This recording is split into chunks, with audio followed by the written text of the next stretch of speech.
Hello everyone. Hi. So today I have a question for you. Do you think why the cell phone should be banned in school? So before that, let me introduce myself. My name is Nur Shazwani Alia and I am a student from Puaitem Punchala. Now back on the topic, why the cell phone should be banned in school? Parents and teachers often quarrel about the necessity of to carry mobile phone in school. On one hand, smartphones serve as a connecting tool.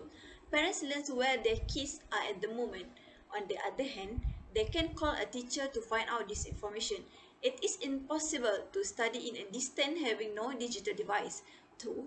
Parents often complain of finding their kids are playing games or chatting on Twitter instead of the having class. So, my point number one is the mobile phone will interrupt the lesson. Both children and adults find it hard to leave aside their smartphone and proceed to do their duties. There are so many interesting video, picture, and article on social media and the web world. One must have a strong will to devote time to studies and do without messaging. Is it better to ban smartphone in school? It is especially useful for small kids who cannot control their wishes. Teachers might also face the problem.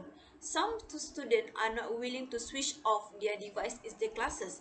They consider smartphone to be their personal property, and nobody can demand to leave them in a bag or on a teacher's table.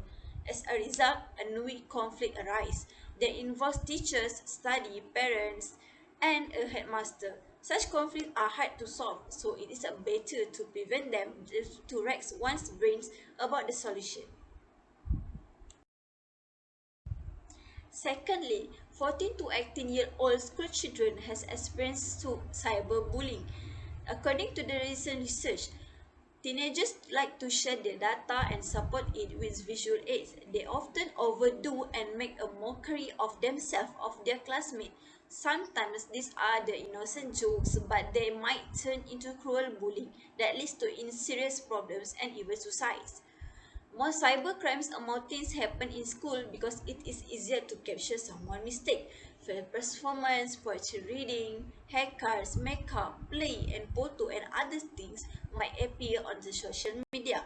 Teens or their parents often have problems with the law because of the cybercrimes. For example, a person who is guilty of cyberbullying must pay 1,000 or go to prison for 1 year in California. Even well-managed children can do that. So it's a better no smartphone and no cybercrime.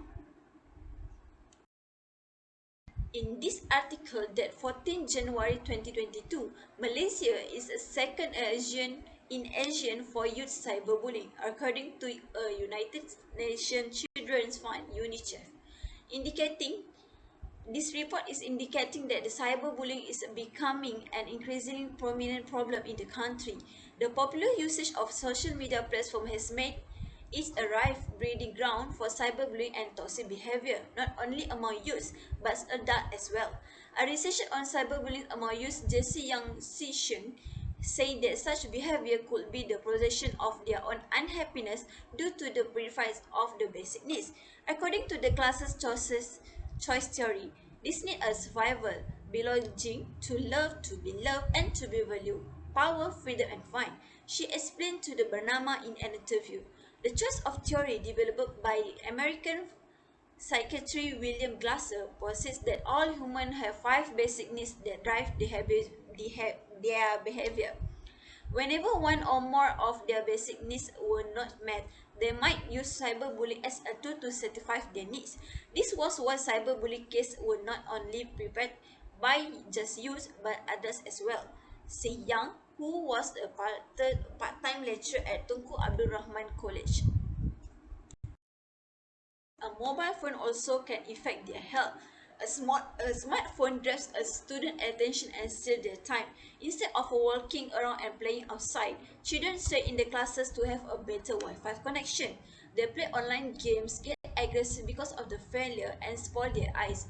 Bans heads lead to a neurological problems and pain in the neck. No smartphone agenda might improve a student health. They will spend more time outside playing outdoor games, go for in sport, and participate in school club. It's helped to develop healthy lifestyle habits. So, as the conclusion is, children feel comfortable only when sending message via their digital gadgets. They prefer virtual relationship to the real ones. Such students do not feel well in companies and feel safe sharing their personal and intimate data on the social platform. They might become victim of burglars and fraudsters.